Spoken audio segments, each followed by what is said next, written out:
English सच में सीखना चाहते हैं और आपको लगता है कि आप बहुत ज़्यादा शाय हैं, तो यहाँ पर एक चीज़ है, वो है डर। आपको डर लगता है कि आपको सामने वाला इंसान जो है वो जज करेगा। इन सब चीज़ों से आपको ऊपर उठना पड़ेगा, ठीक है? क्योंकि ये चीज़ें आपको कहीं ना कहीं पीछे खींच रही हैं।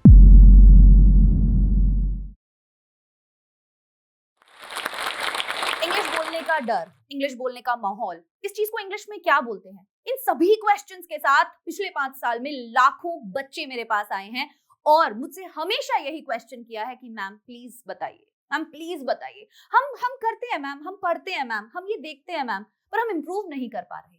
बस इस तरीके के ही हजारों और क्वेश्चंस जो हैं, मुझे लगता है कि आगे आने वाले साल में भी मेरे पास आएंगे। बट इनका जो मतलब इनका जो मेन इनका जो की है कि आपको कैसे ये चीजें दूर करनी है अपनी लाइफ से, कि माहौल कैसे बनाना है, आप अपनी वोकैबुलरी कैसे इंप्रूव कर सकते हैं, कैसे आप एक फ्लुएंट स्पीकर बन सकते हैं। आज के इस वीडियो के अंदर मैं आप सभी को बताऊंगी। हेलो एवरीवन, मेरा नाम है भूमिका चौहान और शुरुआत करते हैं आज के पहले क्वेश्चन के साथ। What is a simple way to know when to use formal versus informal English? तो जब हम बात करते हैं फॉर्मल और इनफॉर्मल इंग्लिश की, जो बेसिक ट्रिक है वो होती है कॉन्टेक्स्ट और ऑडियंस पे। आपको पता होना चाहिए आप कहाँ बैठे हैं, आप किससे बात कर रहे हैं, सीरियस सिचुएशन है, आप फ्रेंड से बात कर रहे हैं, कलीग से बात कर रहे हैं, बॉस से बात कर रहे हैं, किसी अथॉरिटी से बात कर रहे हैं, आप कोई स्पीच दे रहे हैं, कहाँ पर हैं आप, आपका सिचुएशन कहाँ है, क्या है, उसके ऊपर डिपेंड करता है।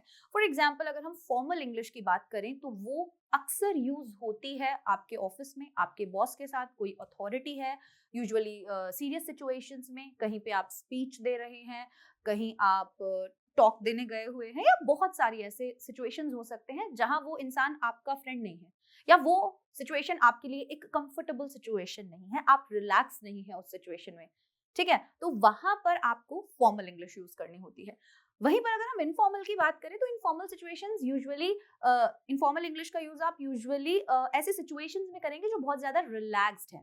फॉर एग्जाम्पल, अगर आप अपने बॉस से पूछ रहे हैं तो आप बॉस से ऐसे नहीं बोल सकते व्हाट्सएप, आर यू गुड, इस तरीके की चीजें आप नहीं बोल सकते। आपको उन्हें properly good morning sir, how are you doing, इस तरीके से आपको उनके साथ बात करनी पड़ेगी, राइट? क्योंकि वो एक फॉर्मल सिचुएशन है, वो एक ऐसी जगह है जहां आपको थोड़ा सा दिखाना होगा कि हाँ ठीक है, यहाँ पर चीजें जो हैं वो प्रोफेशनल हैं। वहीं पर इनफॉर्मल, आप नॉर्मली अपने दोस्त के साथ बात कर रहे हैं, आप बाहर कहीं बैठे हुए हैं, आप चिल कर रहे हैं, अपने फैमिली फ्रेंड्स के साथ बैठे हैं, तो वहां पर आप इनफॉर्मल इंग्लिश का यूज कर सकते हैं। So the next question is, how can shy students build confidence to speak English fluently? अगर आप इंग्लिश सच में सीखना चाहते हैं और आपको लगता है कि आप बहुत ज्यादा शाय हैं, तो यहाँ पर एक चीज है, वो है डर। आपको डर लगता है कि आपको सामने वाला इंसान जो है वो जज करेगा, ठीक है? आपको लगता है कि अगर आपने गलत बोल दिया तो आपके साथ क्या होगा। इन सब चीजों से आपको ऊपर उठना पड़ेगा, ठीक है?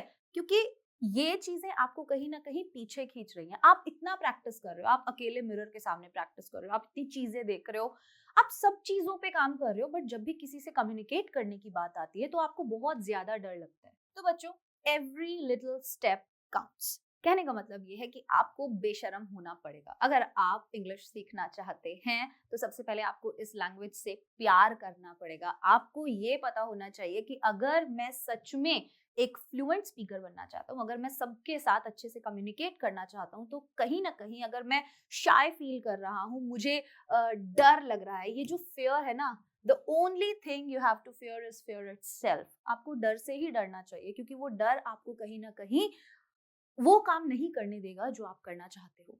यहाँ पर आप बहुत प्रैक्टिस कर रहे हो, आप अपना 100% दे रहे हो उस लैंग्वेज को सीखने के लिए, बट आपका ये जो डर है ये आपको पीछे खींच रहा है। आप कैसे अपना कॉन्फिडेंस बिल्ड कर सकते हो? आज के टाइम में बहुत सारे ऐसे ऐप्स हैं, जैसे जोश टॉक्स की ही हम बात करें तो वहां पर आप क्या कर सकते हो, आप एक पार्टनर से बात कर सकते हो और इजी इजी इजी तरीके से आप अपना कॉन्फिडेंस डेवलप कर सकते हो। कैसे? आपको वहां पे वो बंदा जज नहीं करेगा, वो इंसान आपको वहां पे जज नहीं करेगा, वो ना ही आपका नाम जानता है, ना ही ये जानता है आप कौन हो, ना ही ये जानता है आप क्या करते हो, तो उसको फर्क नहीं पड़ेगा, क्योंकि वो भी वहां पर उसी इंटेंशन से बैठा है जिस इंटेंशन से आप बैठे हो। और जब आप दोनों कम्युनिकेट करोगे तब आपको कॉन्फिडेंस धीरे धीरे दिखेगा आते हुए, और जब एक बार कॉन्फिडेंस आ जाएगा ना, तो आप आपका ये जो शाय नेचर है, शाय नहीं होता है डर। आपको ये लगता है कि मेरे को सामने वाला इंसान जज करेगा, और जजमेंट से अगर डरना है तो फिर तो लाइफ में मुझे नहीं लगता है कि जो चीज आप अचीव करना चाहते हो वो आप कर पाओगे। अगेन मैं बोल रही हूँ, डर के आगे जीत है, लेकिन उस जीत को पाने के लिए आपको उस डर का सामना करना ही होगा, ठीक है। और वो डर का सामना आज के टाइम में करना बहुत आसान हो गया है, क्योंकि अक्सर बच्चे बोलते हैं माहौल नहीं है, हम क्या करें, हम किससे बात करें। अरे इतनी सारी चीजें हैं आजकल, आजकल एआई है, जैसे मैंने अभी आपको जोश टॉक ऐप का एग्जांपल दिया। इन सब चीजों की आप हेल्प लीजिए। जब आप इनकी हेल्प लेंगे, ये आपको हेल्प करेंगी, और आपको एक टाइम के बाद विजिबल डिफरेंस अपने अंदर, अपने कॉन्फिडेंस के अंदर देखने के लिए जरूर मिलेगा। तो बेशरम होना जरूर है, शाय नेचर से कुछ नहीं होने वाला स्पोकन इंग्लिश के लिए, क्योंकि आप ये सीख क्यों रहे हो, क्योंकि आपको कम्युनिकेट करना है। और अगर आप शाय हो तो आप कम्युनिकेट कैसे करोगे। तो जज होने से नहीं डरना है, हमें केवल ये फोकस करना है कि मेरा एम क्या है। सामने वाला इंसान हो सकता है कि मुझे जज करे एक बार, लेकिन आपके पास खोने के लिए क्या है। अगर आप वैसे भी उसके सामने बात नहीं करोगे तो आपको वैसे भी जज करेगा ही। तो जब खोने के लिए कुछ है ही नहीं, तो प्लीज मेक श्योर कि आप गलतियां करें, उनसे सीखें, एंड देन आप स्पोकन इंग्लिश को अपने लिए एक मैं कहना चाहूंगी कि वो आपको बहुत चीजों में आगे हेल्प करेगा। तो ये शाइनेस को प्लीज आपको खत्म करना ही होगा, और वो आएगा प्रैक्टिस से, इन सब चीजों की हेल्प से। और आई होप ये चीजें जो है कहीं ना कहीं आपको मदद जरूर करेंगी। तो प्लीज फेयर जो है वो अंदर से हटा दीजिए। And in the end, mistakes are the part of process. कहने का मतलब ये है कि ये चीज आपको डिफाइन नहीं करती, मिस्टेक्स आपकी एबिलिटी को डिफाइन नहीं करती। आप जितनी मिस्टेक्स करेंगे, आप उतने बेटर होंगे। So the next question is, what exercises help with the rhythm and stress of speaking English smoothly? So to improve rhythm and stress, you need to start with the stress patterns. For example, आप कभी भी कोई ऐसा video वगैरह देखेंगे या किसी और नेटिव स्पीकर को बात करते हुए देखेंगे, तो आप देखेंगे कि उनके सर्टेन वर्ड्स के प्रोनाउंसिएशंस बहुत अलग होते हैं।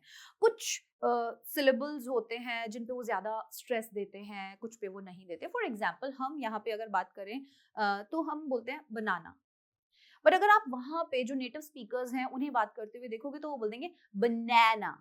वो जो बीच वाला न है ना, उसके ऊपर बहुत स्ट्रेस देते हैं। ये कैसे पता चलेगा? जब आप उन्हें बात करते हुए सुनोगे। अगेन, शैडोइंग बहुत इंपॉर्टेंट टेक्निक है, मिमिकिंग बहुत इंपॉर्टेंट चीज है। फॉर एग्जाम्पल, अगर आपको स्ट्रेस पैटर्न्स जानने हैं ना, जैसे आपको एक सेंटेंस यहाँ दिख रहा है, she didn't take the job. अब आप इसको अलग अलग एक्सप्रेशंस में, अलग अलग टोन में बोलने की कोशिश करो। फॉर एग्जाम्पल, आप उसे ऐसे बोलो, she didn't take the job, she didn't take the job. मतलब आपको पता चल जाएगा कि किस कॉन्टेक्स्ट में बात हो रही है। आपके एक्सप्रेशन से, आपके टोन से, आपने कहां पर स्ट्रेस दिया है। फॉर एग्जाम्पल, आपने खुश होकर बोला she didn't take the job, पता सेंटेंस सेम है बट कॉन्टेक्स्ट बदल गया, हर बार कॉन्टेक्स्ट बदल गया। तो कहने का मतलब ये है कि आपको ये बात कैसे पता चलेगी, आप कहां पर स्ट्रेस दे रहे हो, वो आपको सीखना पड़ेगा। और शैडोइंग टेक्निक से ही आप सीख पाएंगे, प्रैक्टिस से ही आप सीख पाएंगे। आप देखो कि जो नेटिव स्पीकर्स हैं वो कैसे, कहां पर, कब स्ट्रेस दे रहे हैं, और फिर उसको मिमिक करो, फिर उसको रिकॉर्ड करो, फिर उसको सुनो, तब आपको पता चलेगा कि आप कहां गलती कर रहे हो। ठीक है, तो एक लास्ट चीज जो मैं आपको बोलना चाहूंगी वो ये है, रीड अलाउड एवरी डे। बहुत तेज तेज बोलो, रोजाना रीड कर रहे हो जो भी चीजें जो आपको इंटरेस्टिंग लग रही है, आपको उसे जोर जोर से बोलना है। बस ये चीज आपको हेल्प करेगी। और जोर जोर से कैसे बोलना है, आप जो भी वीडियो देखा आपने, जो भी पॉडकास्ट फॉलो किया, जो भी मूवी देखी, उस इंसान की तरह बोलने की कोशिश करो। मैं ये नहीं बोल रही कि आपको उसको बिल्कुल एकदम उसकी एक्टिंग करनी है कि अमिताभ बच्चन स्टाइल में आपको बोलना है, वैसा नहीं बोल रही। उसने उस वर्ड को कैसे प्रोनाउंस किया है, उसने कहाँ पर स्ट्रेस दिया है, अपने माउथ का उसका या उसकी टंग का, या किस तरीके से उसने यूज किया है, कैसे वो कोशिश कर रहा है उस सेंटेंस को बोलने की, आपको भी बिल्कुल वैसे ही करना है। बस हो जाएगा, कोई दिक्कत आएगी ही नहीं।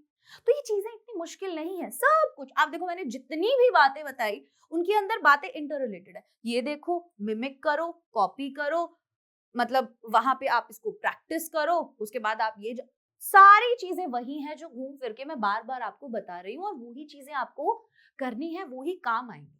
और ये छोटी छोटी टेक्निक्स हैं और इनको बहुत ज्यादा टाइम आपको सारा दिन में नहीं देना है। आप बेशक अगर 5 to 10 मिनट्स भी दे रहे हो तो भी ठीक है, बट दिमाग में ये मत रखो कि भाई बस मेरे ये 10 मिनट है, मुझे केवल ये 10 मिनट इंग्लिश पढ़ना है, उसके बाद मैं अपनी देसी लैंग्वेज में बात कर रहा हूँ। नहीं, कोशिश करो ना अपने सेंटेंसेस जो है ना आपकी, आप जो भी सेंटेंस बोल रहे हो उनके अंदर इंग्लिश के वर्ड्स डालने से शुरुआत करो। ठीक है, हो सकता है एक सेंटेंस है पूरा, उसमें आपने 1-2 इंग्लिश के वर्ड यूज कर दिए, कोई बात नहीं, धीरे धीरे वो चीज इंक्रीज होगी और आपको पता चलेगा कि हाँ, उससे आपका वोकैबुलरी भी अच्छा होगा, उससे आपका कॉन्फिडेंस भी बढ़ेगा। ठीक है, तो ये था आज का वीडियो जिसके अंदर हमने कुछ जेनरिक क्वेश्चंस के बारे में जो स्टूडेंट्स के थे, जो जोश टॉक ऐप पे भी थे। अगर अभी भी आपके कुछ डाउट्स हैं और भी अलग अलग तरीके के, आप प्लीज कमेंट सेक्शन में मुझसे पूछ सकते हैं। मैं आशा करती हूँ आज का ये वीडियो आप सभी को पसंद आया होगा। Bye everyone, take care, all the best. क्या सारी स्किल्स होने के बाद भी सिर्फ आपकी पुअर कम्युनिकेशन स्किल्स की वजह से लोग आपको अनएजुकेटेड समझते हैं? अपनी इंग्लिश कम्युनिकेशन को इम्प्रूव करने के लिए आज ही ज्वाइन करें जोश टॉक्स का इंग्लिश स्पीकिंग कोर्स, जो देता है आपको एक सेफ माहौल जहां आप अपने टाइम के अकॉर्डिंग असली लोगों के साथ इंग्लिश स्पीकिंग की प्रैक्टिस कर सकते हो, जो आपको बनाता है एक confident speaker. Download Josh Talks English Speaking app today and change your personality.